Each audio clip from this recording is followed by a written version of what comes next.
The Palm Beach County Correctional Facility was located on the edge of the small town of Belle Glade, a stark reminder that civilization has its limits. 4-meter-high gray concrete walls surrounded the complex of buildings that housed 847 inmates, men and women whose lives were reduced to a strict daily routine, regulated by the sounds of sirens and the clanging of metal locks. Maria Sanchez woke up at 5:47 a.m., 13 minutes before roll call. This habit had formed over 2 years and 3 months of imprisonment. She preferred to start the day in silence, before the corridors of the women's block filled with voices, footsteps, and inevitable conflicts. In a cell measuring 3 by 4 meters, she shared the space with Carla Jenkins, a drug addict from Miami who snored so loudly that the neighboring cells complained to the guards. Maria sat on the edge of her narrow bunk and looked through the small window, through which the first rays of the Florida sun were shining. She was 28 years old, but the last few months of imprisonment had added fatigue to her brown eyes. She thought about her children, 7-year-old Diego and 5-year-old Isabella, who lived with their grandmother in a trailer park near Homestead. The last phone call was 3 days ago. Diego had talked about school, and Isabella had cried, asking when her mother would come home. At 6 a.m., the wake-up siren sounded. The metal cell doors opened with a distinctive electronic buzz, and the corridor came to life. Maria stood up, straightened her prison uniform, and headed for the wash basins. She was of medium height, with dark hair pulled back in a simple ponytail, wearing no makeup, but even the prison uniform couldn't hide the natural grace in her movements. "Sanchez, come here!" a voice called from behind her. Maria turned and saw senior guard Eugene Coleman. He stood at the entrance to the corridor, a tall man of 35 with short hair and attentive blue eyes. His uniform was spotless, and his badges and stripes gleamed as if they had been polished every morning. In his 5 years at the facility, Coleman had earned a reputation as a fair but strict guard. The inmates respected him. He didn't yell without reason. He didn't abuse his authority, and he always listened to complaints. "Yes, sir," Maria replied, stepping closer. "Your parole hearing is scheduled for next week. Are you ready?" There was a note of concern in his voice that Maria had noticed in recent months. Eugene Coleman singled her out from the other inmates, not ostentatiously, not breaking the rules, but noticeably enough for those who knew how to observe. "I'm ready, sir. Thanks for reminding me." "Good. Come by my office after breakfast. We need to discuss some paperwork." Maria nodded and headed for the sinks. Coleman watched her silhouette from behind, lingering longer than his official duties required. The prison dining hall resembled a school cafeteria, only with additional security measures. Long metal tables, plastic chairs bolted to the floor, and guards around the perimeter. Maria took a tray with oatmeal, toast, and orange juice that looked more like colored water and sat down at her usual table by the window. She was joined by Rosa Valencia, a 50-year-old woman serving time for tax fraud. Rosa was the informal leader among the female inmates, smart, experienced, skilled at resolving conflicts and giving advice. "I heard you have a hearing next week," Rosa said, cutting her toast into small pieces. "Yes, finally. 2 years and 4 months. If all goes well, I'll be home in a month." "What about work? Have you found a job yet?" Maria nodded. "Coleman helped me get in touch with an auto repair shop in Homestead. The owner agreed to take me on as a mechanic. I used to work there before I was arrested." Rosa looked closely at Maria. During her years in prison, she had learned to read people, and something about the young woman's behavior alarmed her. "Does Coleman help many people find jobs?" "I don't know. He helped me." "Maria," Rosa leaned closer, lowering her voice, "be careful. Even good guards can demand something in return." Maria's stomach tightened. She understood perfectly well what Rosa was saying, but she didn't want to believe it. Eugene Coleman was married with 2 children, whose photos stood on his desk. He was a professional, a man of principles. "It's okay, Rosa. He's just helping me get ready for my release." After breakfast, Maria headed to the administrative wing of the building. The senior guard's office was on the 2nd floor, at the end of a pale green hallway. A sign hung on the door, "Eugene Coleman, Senior Guard." Maria knocked and entered after being allowed to do so. The office was small but tidy. There was a metal desk, 2 chairs, a filing cabinet, and a safe. Diplomas and certificates hung on the wall, and there were indeed photos of Coleman's family on the desk: his wife Jennifer, his son Michael, and his daughter Emma. "Have a seat," Coleman said without looking up from his papers. "I've reviewed your file again. Your behavior has been exemplary. No infractions. You're participating in rehabilitation programs. The board should approve your release." "Thank you, sir. I've really changed." Coleman looked up and looked at her. There was something new in his gaze, a warmth that went beyond a professional relationship. "I see that, Maria. You're not like most of the people here. You have a goal, a family to live for." He stood up and walked over to the window overlooking the prison yard. The inmates were playing sports. Some were reading in the shade of the buildings. "You know what upsets me most about this job?" he asked without turning around. "What is it, sir?" "The fact that most people here don't get a second chance. The system breaks them completely. But you're strong. You deserve better." Maria sensed that the situation was becoming ambiguous, but she didn't know how to react.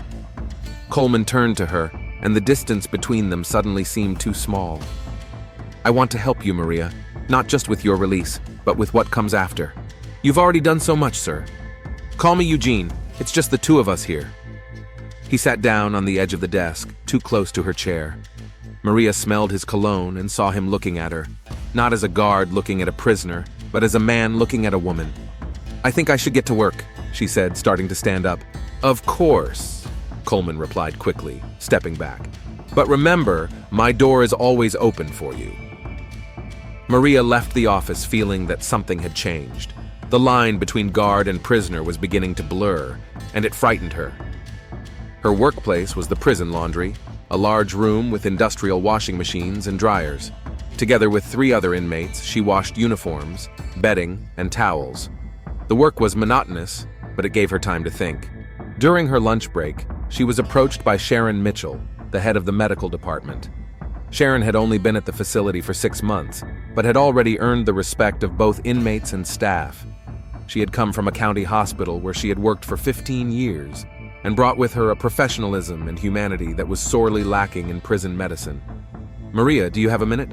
Sharon asked. They moved away from the other inmates. "I wanted to remind you about your scheduled medical examination. Tomorrow at 2 o'clock. "Okay, I'll be there."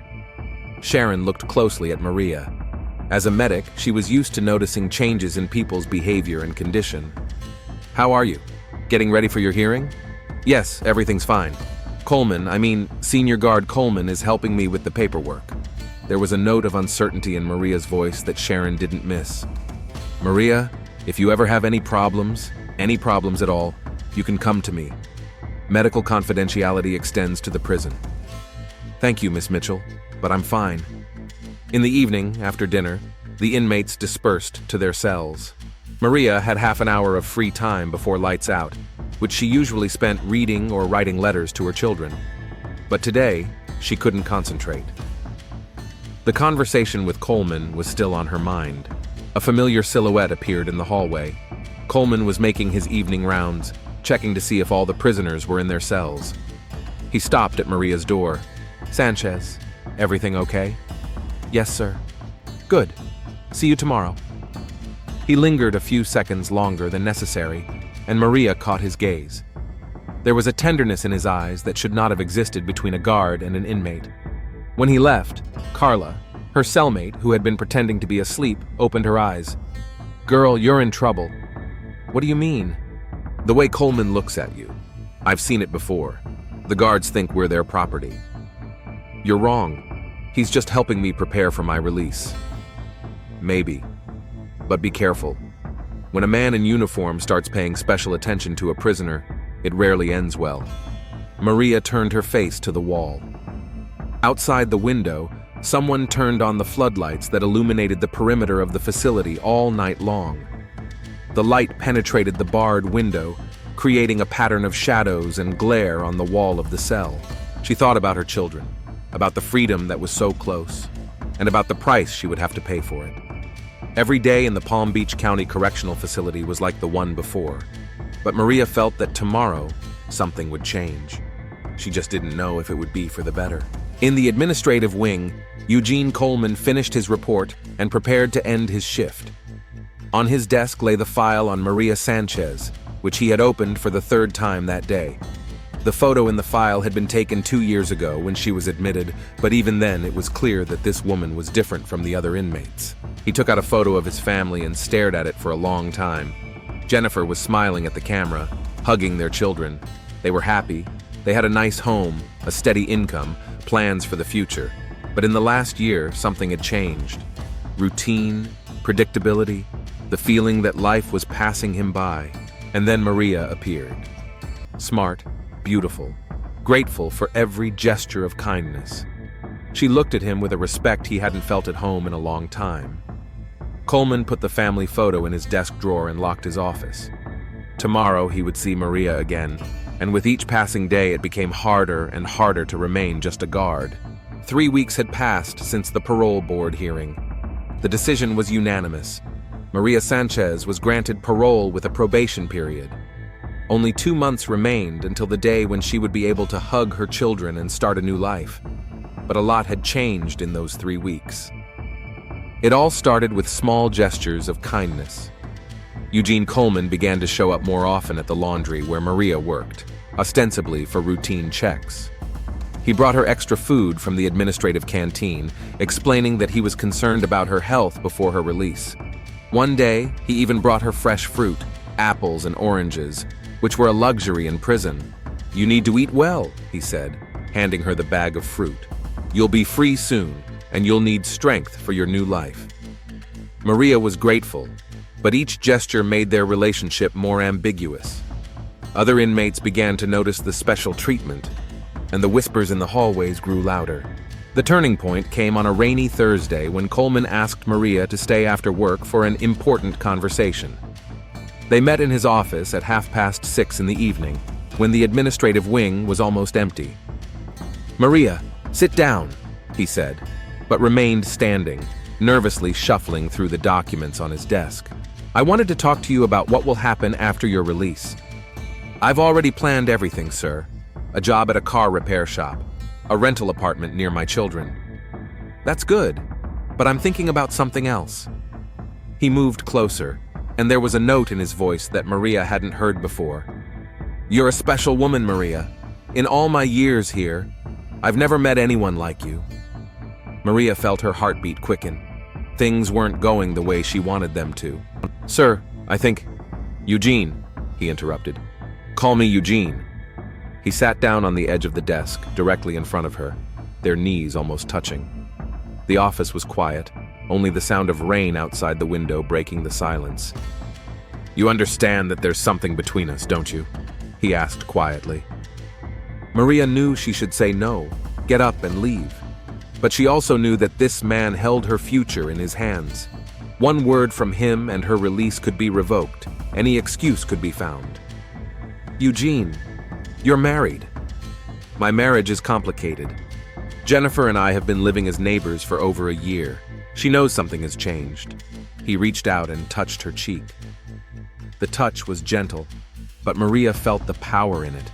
The power of a man who could decide her fate. "I don't want to hurt you," she whispered. "You're not hurting me. You're giving me something I haven't had in my life for years."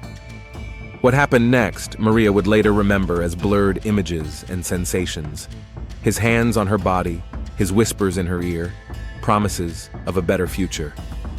She didn't resist, but she didn't participate either. She just let what seemed inevitable happen.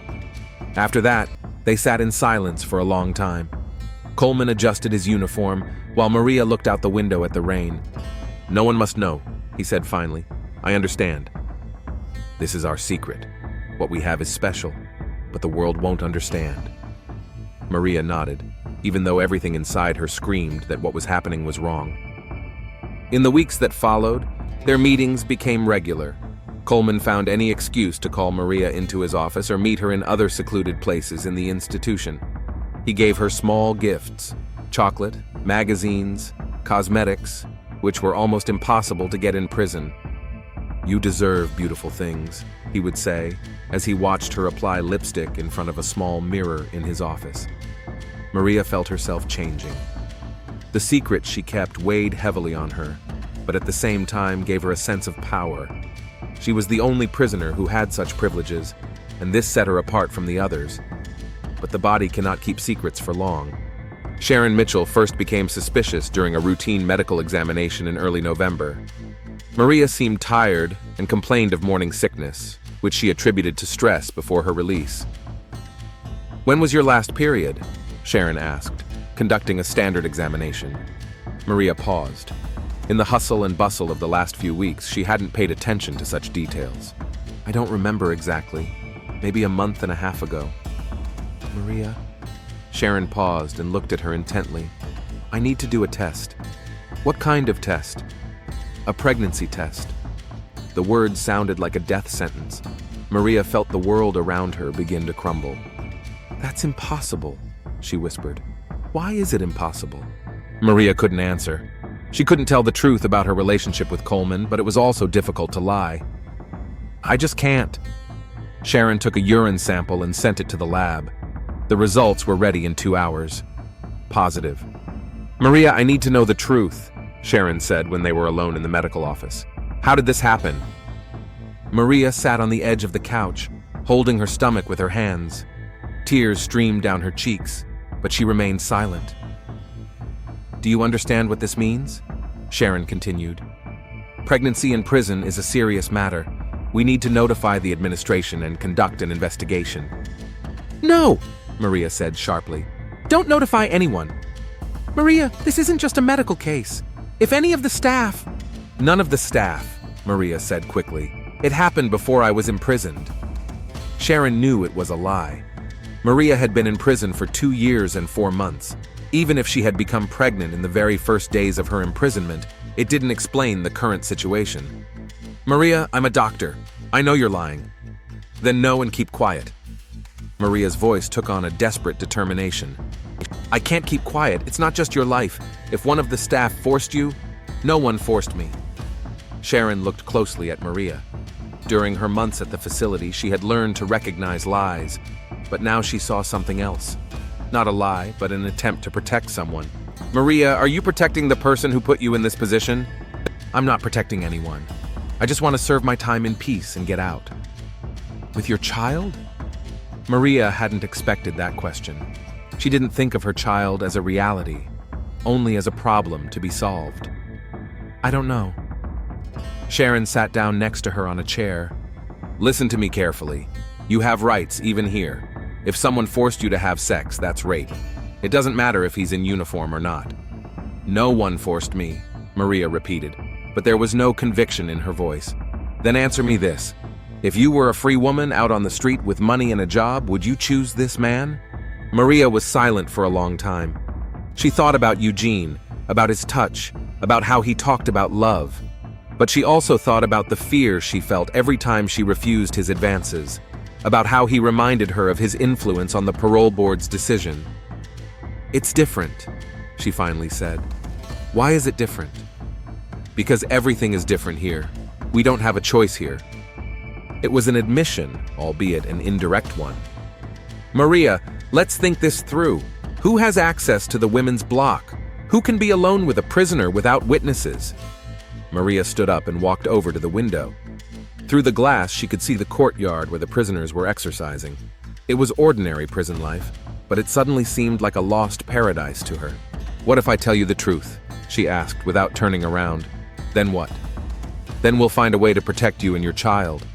"And him? What will happen to him?" "Maria, he's a grown man in a position of power.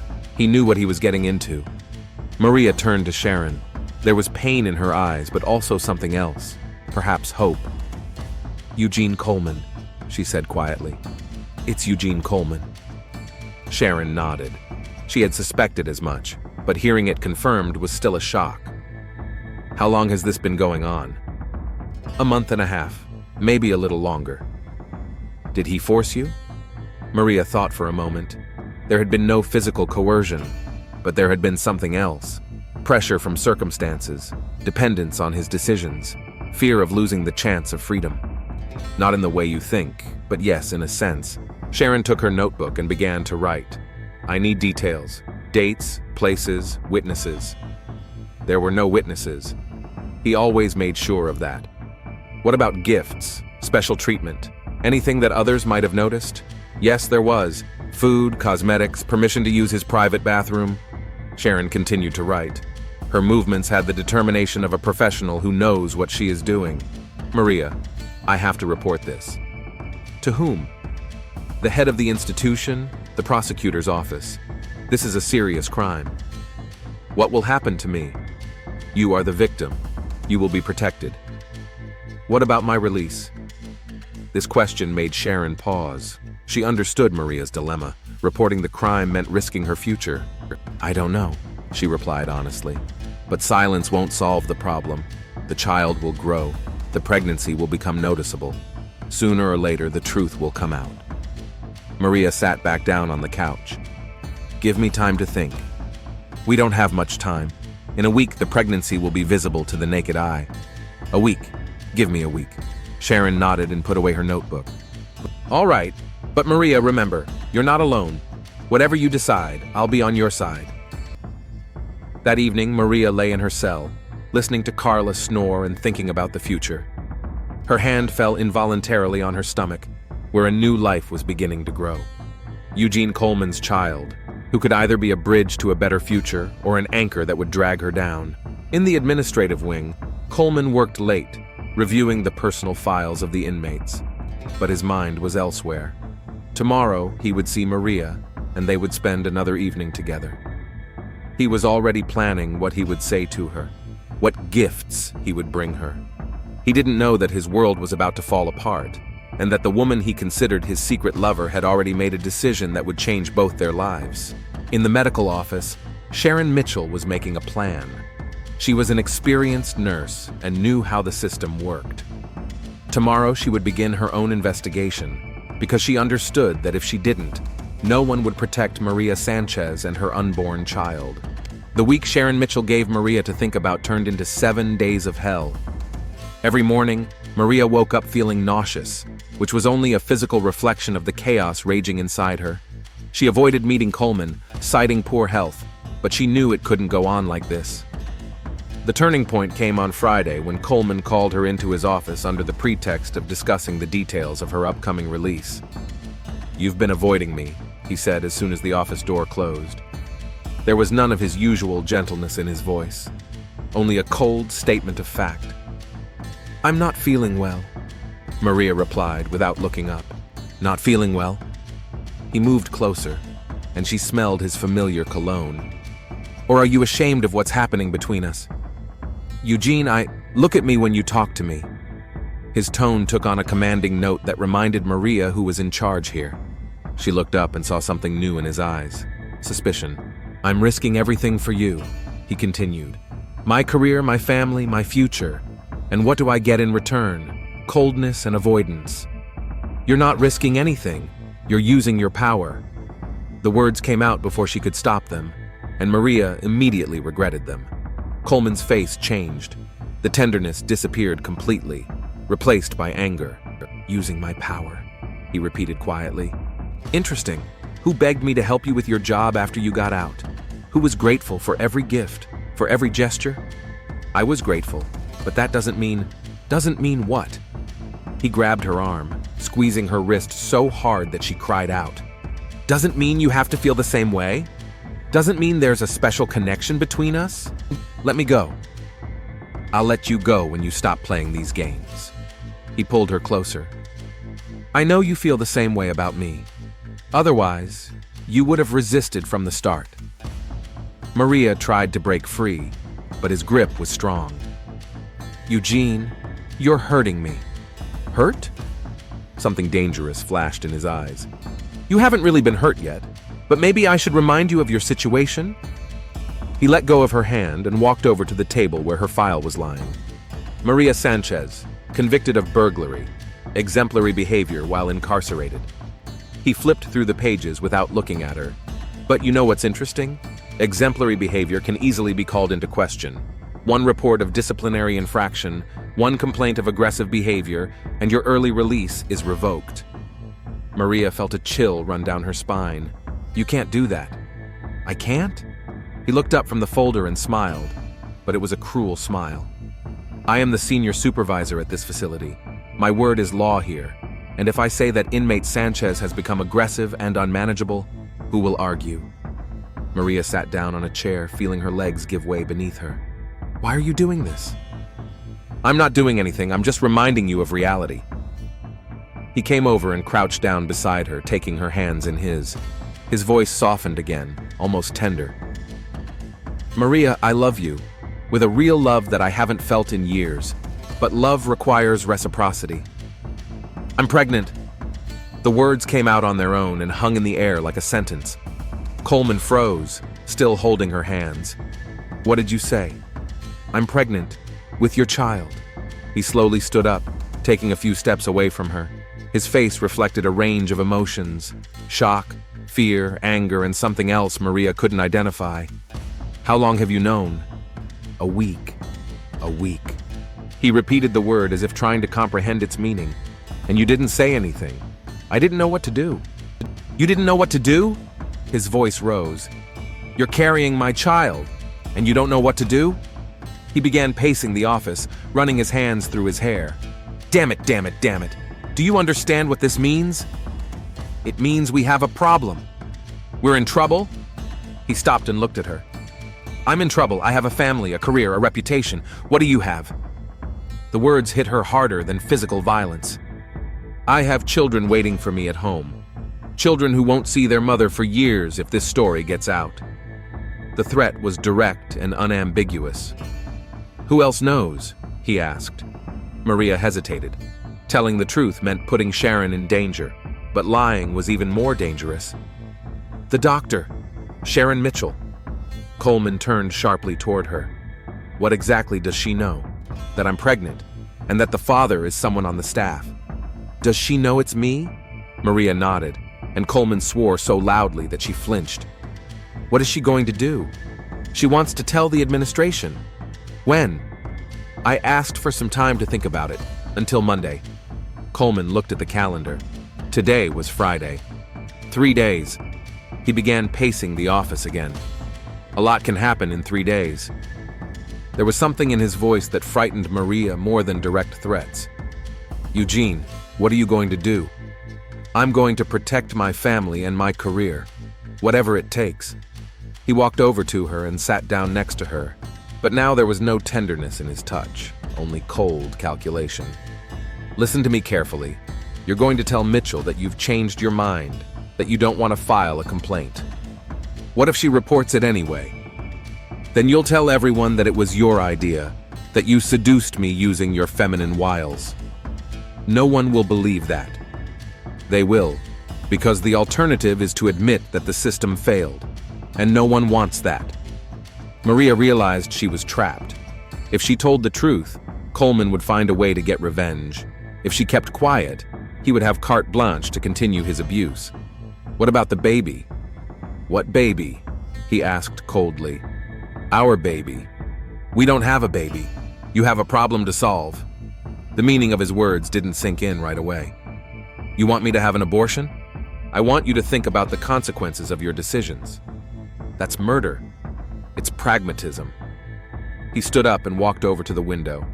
Maria, I'm offering you a deal. You solve the problem quietly and quickly, and I'll guarantee your release on time. What's more, I'll help you find a better job than a car repair shop. And if I refuse, then your release will be postponed indefinitely. Disciplinary violations, complaints about your behavior, maybe even drug charges. You can't plant drugs on me. You can't? He turned to her, and there was something frightening in his eyes. Maria, you are clearly overestimating your abilities and underestimating mine. At that moment, there was a knock at the door.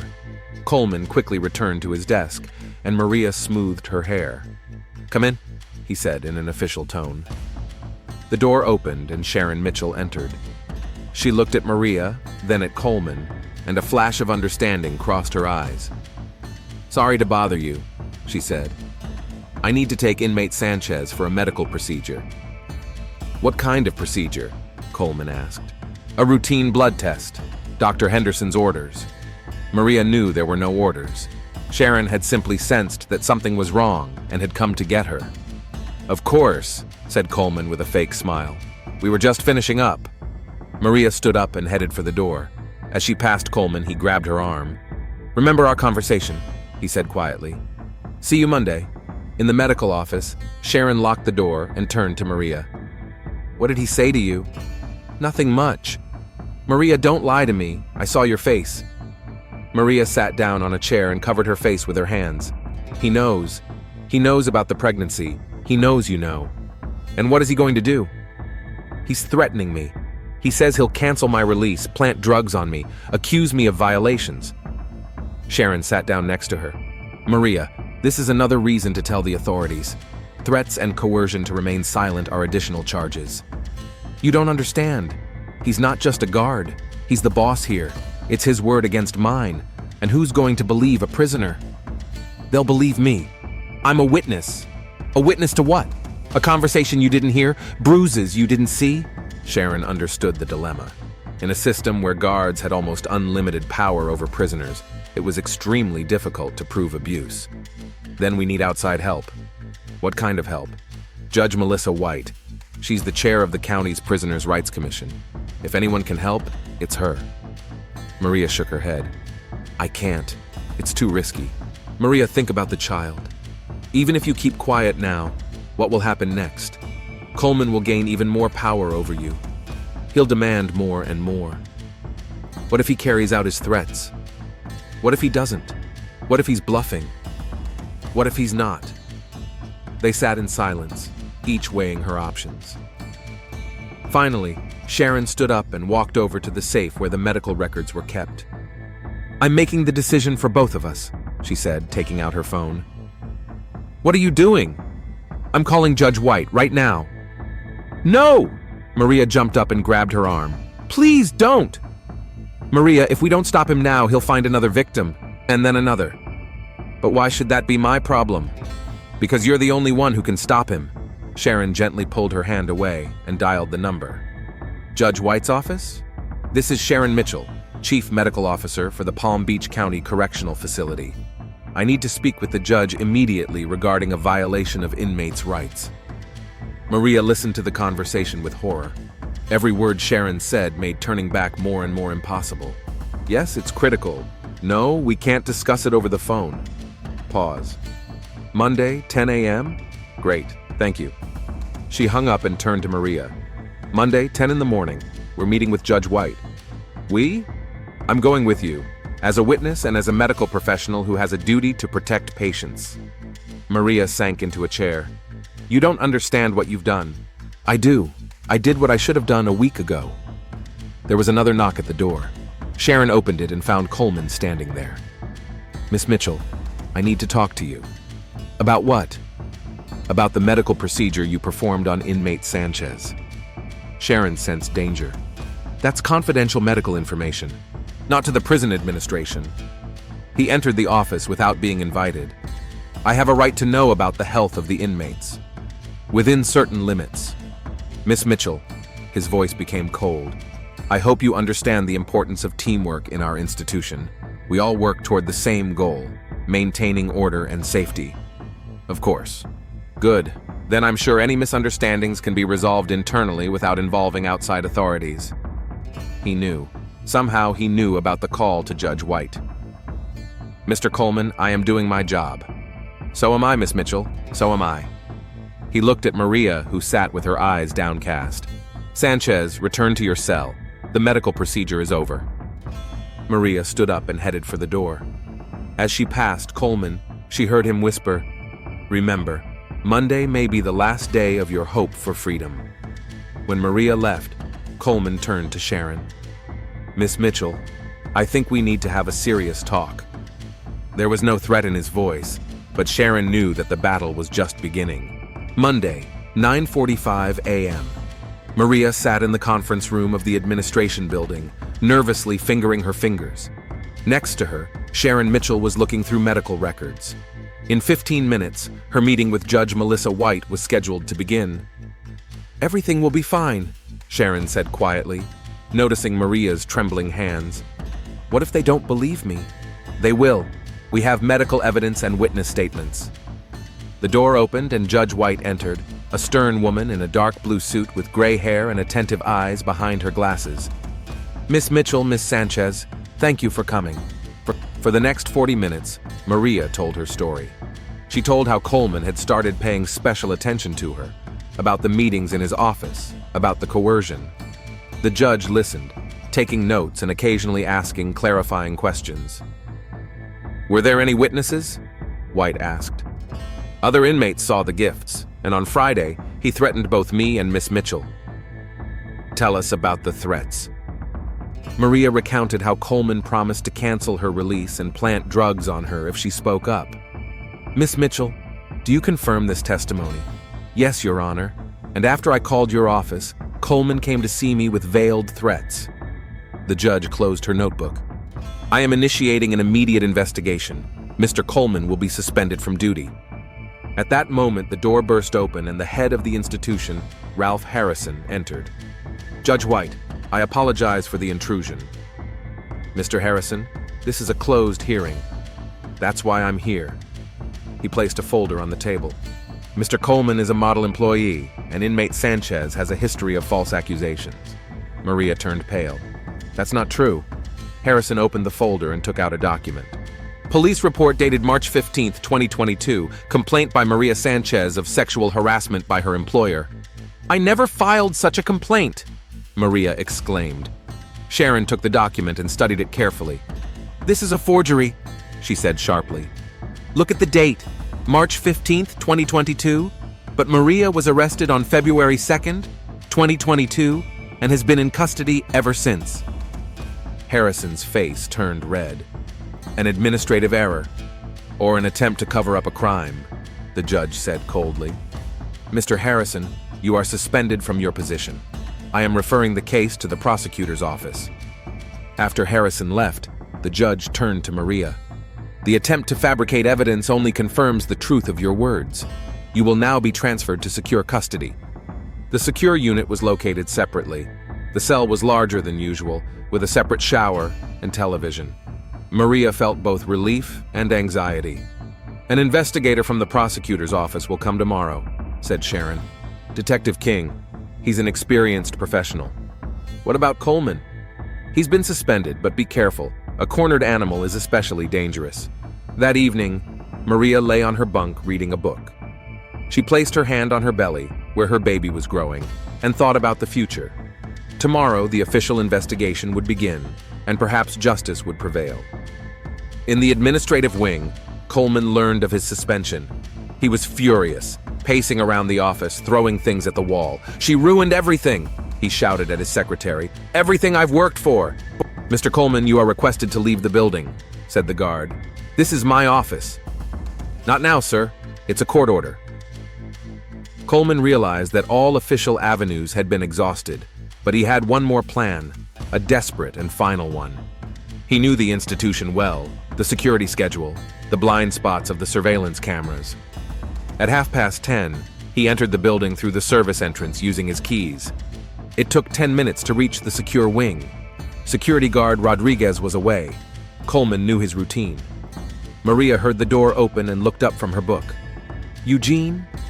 What are you doing here?" He entered and closed the door behind him. He was holding a rope. "I'm correcting a mistake." Maria jumped up, realizing the danger. "Help! Security! No one will hear you!" A desperate struggle ensued. Maria resisted, scratching and trying to reach the call button, but Coleman was stronger. "You ruined my life," he hissed, wrapping the rope around her neck. "Please, child. You were going to get rid of him." The rope tightened. Maria felt her vision darken, her lungs gasping for air. "Suicide," Coleman whispered. "You couldn't handle the pressure of the upcoming trial." Maria's consciousness slowly faded. The last thing she saw was the murderer's face contorted with rage.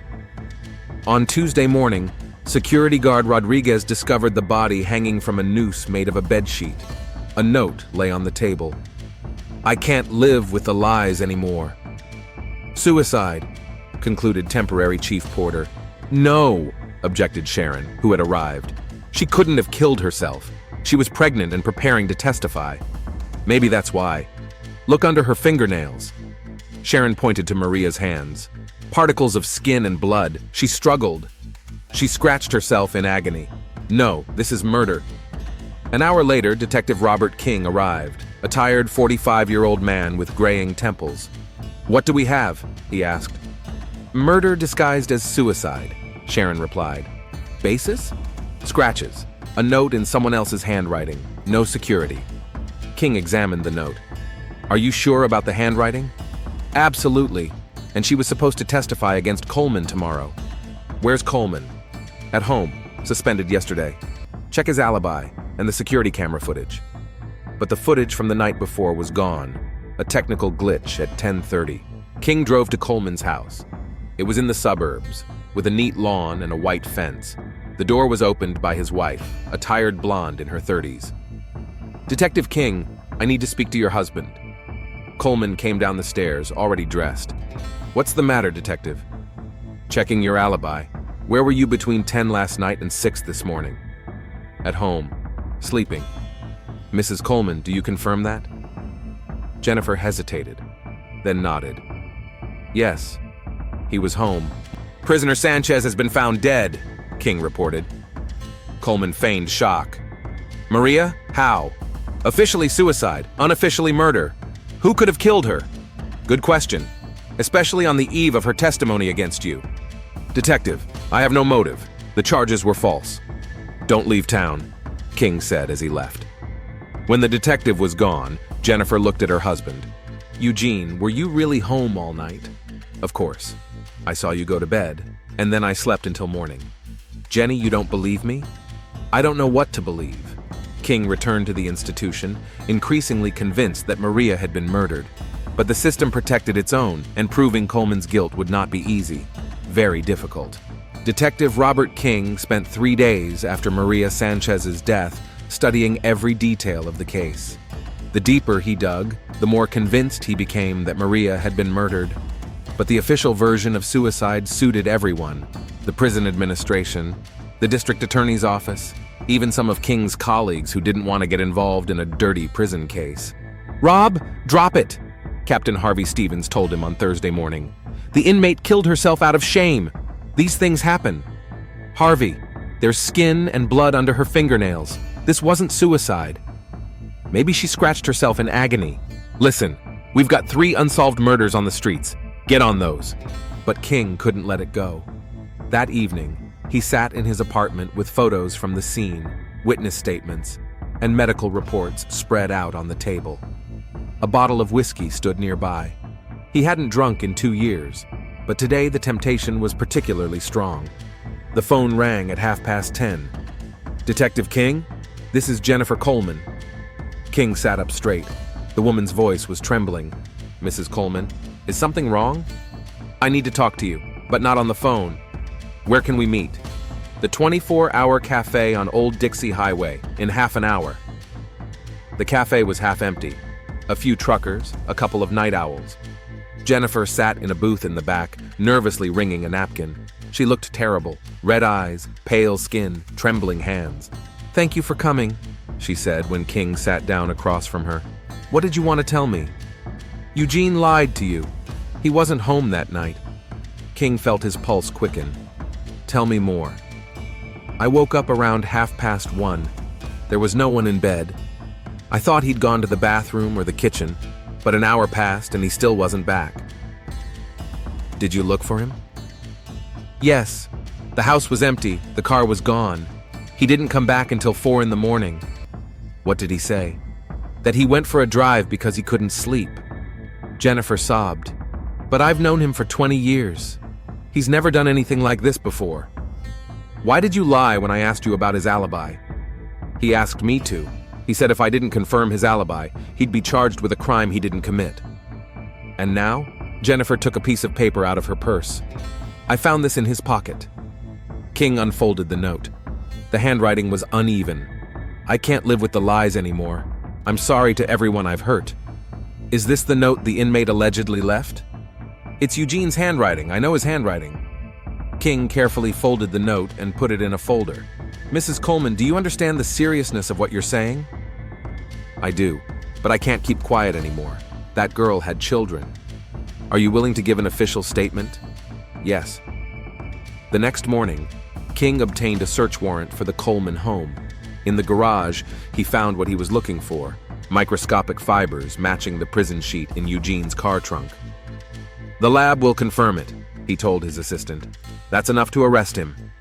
Coleman was arrested on Friday morning as he was leaving his home. He did not resist, but his face was stony.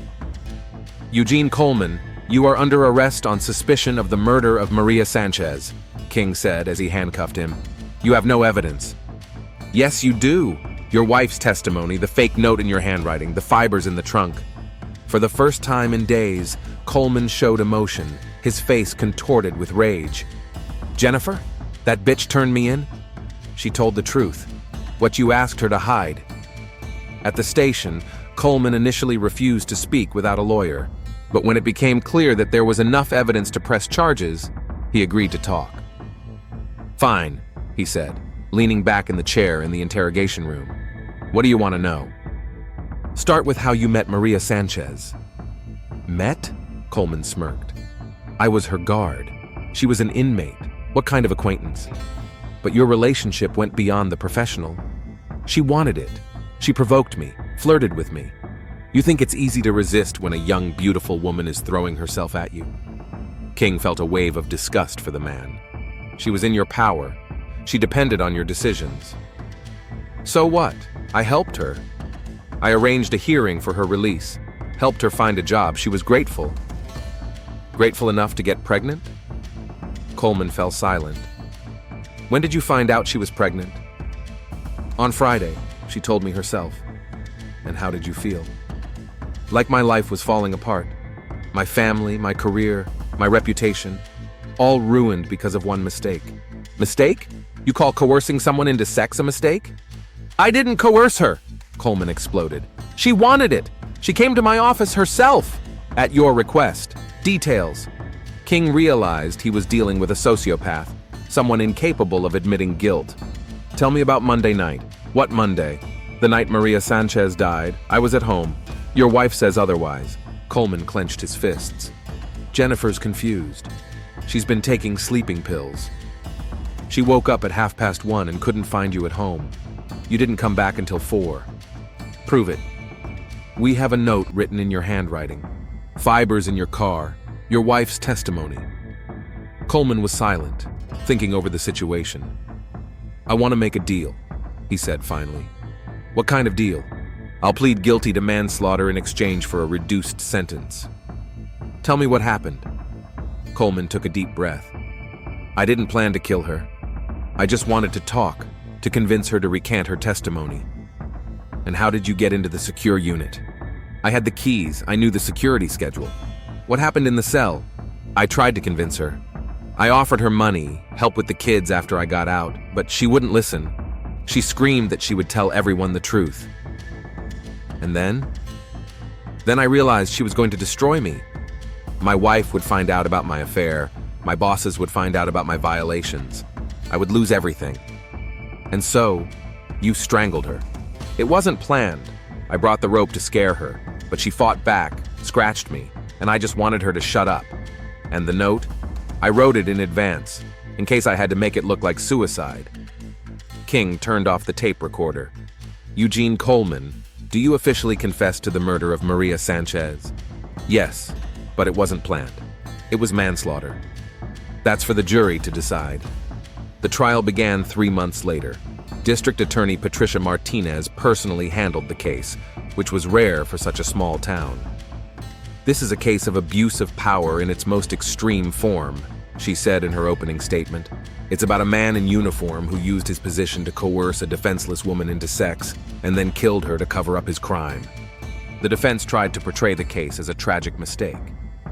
My client admits his guilt, said Coleman's attorney, Robert Finch. But this was a crime of passion, not a premeditated murder. The first witness for the prosecution was Sharon Mitchell. She talked about Maria's pregnancy, her fears, and how scared she was to tell the truth. She was scared, Sharon said. She knew Coleman could ruin her life with one word. Do you think Maria would have killed herself? Asked the prosecutor. Absolutely not. She was preparing for her release. dreaming of being reunited with her children, and she was pregnant. That meant a lot to her. Jennifer Coleman testified with tears in her eyes. "I knew something was wrong," she said. Eugene had changed, nervous, aggressive, and that night he came home at 4 in the morning and immediately took a shower. What did he say? That he went for a drive, but I found a note in his pocket. The handwriting was his. The most powerful witness was Rosa Valencia, an elderly inmate who was friends with Maria. "That girl lived for her children," she said. "Every day she counted down the days until her release. She would never have killed herself 2 months before her freedom." "Did she tell you about Coleman?" "Not directly, but I saw the way he looked at her, and the gifts, the special treatment, everyone noticed." "What did you think about that?" "That a rich girl was in trouble. There are lots of stories like that in prison. The guards think we're their property." A forensic expert confirmed that fibers found in Coleman's car matched the fabric of the sheet Maria was found hanging from. A handwriting expert proved that the note was written by Coleman, not Maria. A medical examiner explained that the scratches under the victim's fingernails contained Coleman's DNA. "This clearly indicates a struggle," he said. "You don't get injuries like this from hanging yourself." Coleman testified in his own defense, trying to portray himself as a victim of circumstances. "I didn't want to kill her," he repeated. "It was a moment of passion, a state of affect." But during cross-examination, Prosecutor Martinez tore him to shreds. "Mr. Coleman, did you bring the rope with you?" "Yes." "Did you write the note in advance?" "Yes." "Did you turn off the surveillance system?" "Yes." "And all this for a conversation?" Coleman had no answer. "This is not a crime of passion, Mr. Coleman. This is a premeditated murder." In her closing statement, the prosecutor said, "Maria Sanchez was a young mother who made a mistake and paid for it, but she didn't deserve to be the victim of a predator in uniform. Eugene Coleman used his power to coerce her into sex, and when she decided to speak out, he killed her. This was not a crime of passion. It was cold calculation." The jury deliberated for 2 days. The verdict was unanimous, guilty of first-degree murder. Judge Melissa White, who presided over the trial, sentenced Coleman to life in prison without the possibility of parole. "You betrayed the trust of the community," she said in her sentencing statement. "You used your position to commit heinous crimes. Maria Sanchez trusted the justice system and you killed her for it." After the trial, Detective King met with Sharon Mitchell in the parking lot outside the courthouse. "Justice has been served," he said. "Yes, but Maria is still dead. Her children are without a mother." "What about the children?" "They're living with their grandmother. I've set up a fund for their education. Donations are coming in from all over the country." "That's good." "King, thank you. Without you, Coleman would have gone unpunished. I was just doing my job." They stood in silence, thinking about the woman who had paid with her life for trying to tell the truth. "You know what angers me the most?" said Sharon. "How many more Colemans are working in the system? How many women are keeping quiet out of fear? Maybe this case will change something. I hope so." A year later, the Palm Beach County Correctional Facility was reorganized. New staff supervision rules were introduced, along with cameras in critical areas and a hotline for inmate complaints. A plaque was hung on the wall of the medical office, in memory of Maria Sanchez, a mother who sought justice. Eugene Coleman is serving a life sentence in a Florida state prison. His appeal was denied. Jennifer Coleman divorced him and moved to another state with her children. Sharon Mitchell continues to work in the correctional system, but now advocates for prisoners' rights at the federal level. Detective King was promoted and now heads the Government Crimes Division. Maria Sanchez's children are growing up in a loving family with their grandmother and receiving a good education, thanks to a fund set up in their mother's memory.